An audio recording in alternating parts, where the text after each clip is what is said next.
What's up, YouTube? What's up, Patriot community? Randy R for Freedom coming at you from the Palm today. It's getting cold out, folks. And with that comes the season, and we have Christmas coming up.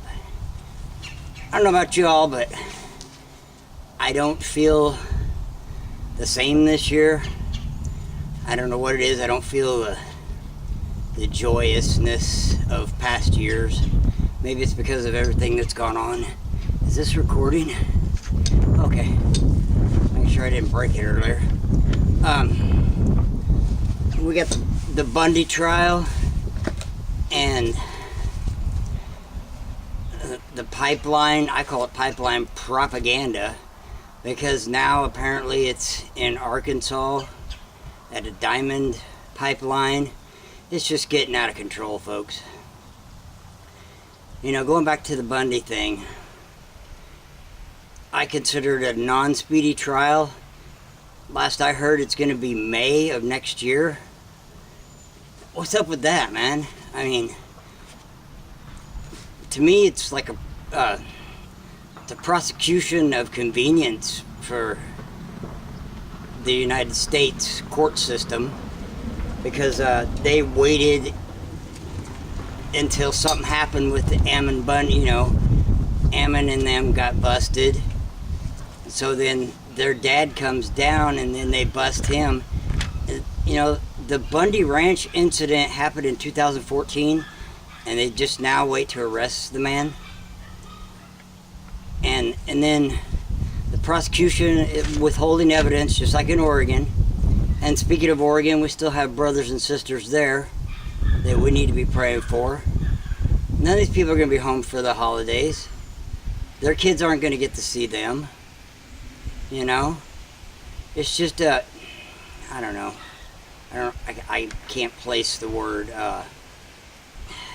It just doesn't feel right. I don't know. You know, and the prosecution's withholding discovery evidence, not letting them even make a defense for themselves, and then asking for asking the courts, you know, to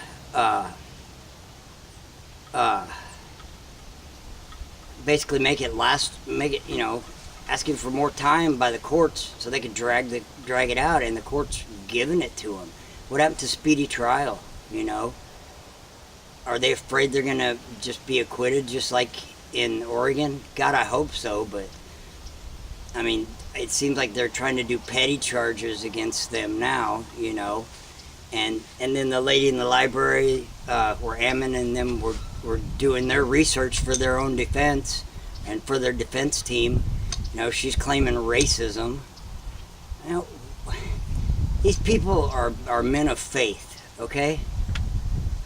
Racism has no part of this except for in the fake media, in the propaganda world, I guess you'd call it. The propagandized media. You know. And firearms charges, this was private property, so how could you bring firearms charges up against people on private property? I don't understand that, because if somebody comes in my backyard, and I mean, I don't have farm animals, but I have neighbors who have farm animals, and if my dogs get loose and kill one of their chickens or one of their good roosters, they've got permission to kill my fucking dog. So, I mean, if you come in my backyard and you're messing with my shit, or, I mean, kill one of my German Shepherds and see what happens, I'll shoot your ass dead. So, I mean, that's basically the same thing. If it's on your property, how could there be firearm charges?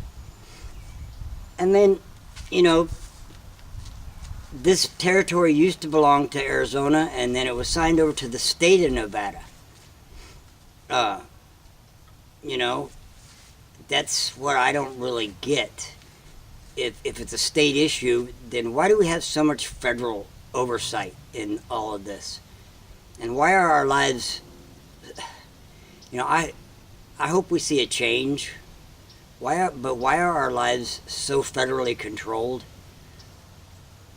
with everything you do. Go to the grocery store, it's federally controlled, you know. Anything you do in life, the EPA, all these federal governments. And I voted for Trump, but we'll see what happens. It may just be same bureaucrat crap. I'm not holding my breath on it. Basically, I voted for him because Hillary's a crooked bitch and needs to be in prison. And the pipeline thing, I want to talk about this for just a minute because I want to retract some of my previous stand on this after I've researched it more. The tribes in North Dakota were given millions of dollars. Obviously, it wasn't enough. The pipeline made amends and did not go through the burial grounds. They went but then they decided to go under the river. So now the tribes are claiming that they're water protectors, okay? First there's burial grounds, now they're water protectors.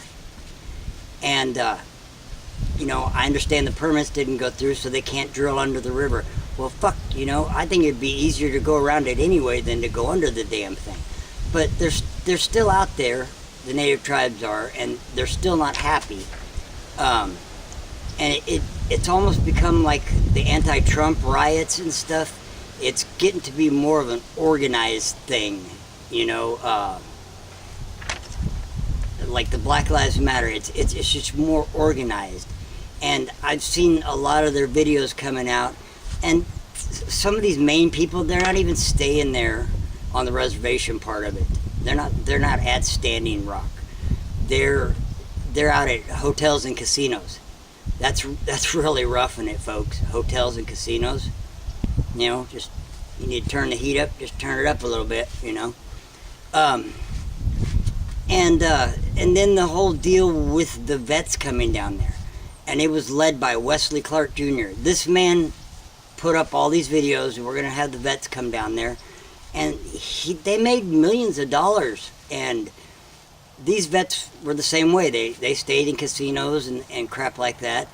Some of them, I'm sure, are really roughing it. And just like a lot of the Indians are really roughing it. Maybe they're the ones with the true cause. But these other people, Wesley Clark Jr., this is the son of General Wesley Clark. And this is a man that said, if you don't stand behind your federal government, then you're our enemy. Well, I guess I'm the enemy of the federal government. And I guess anybody that's a true patriot really is an enemy of this big government.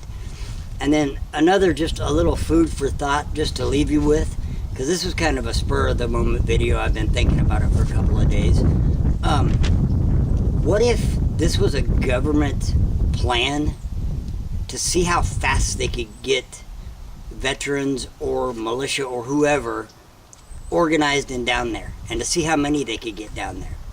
It was just kind of a beta test, just to see how many would actually go and how many they could get down there. I don't know. It was just a thought. I'm gonna leave y'all with that, and if I don't talk to you before then, Merry Christmas, Happy New Year, and I'm not afraid to say it. I don't say Happy Holidays. It's Merry Christmas, and I love all my Patriot brothers and sisters. Y'all keep it up. Keep doing the good job. Keep doing the good fight. Oh yeah, and a props out to Veritas 13, brother. You're out there on the front line, boots on the ground, as Mike Rohr would say. For us, boots on the ground. Thank you.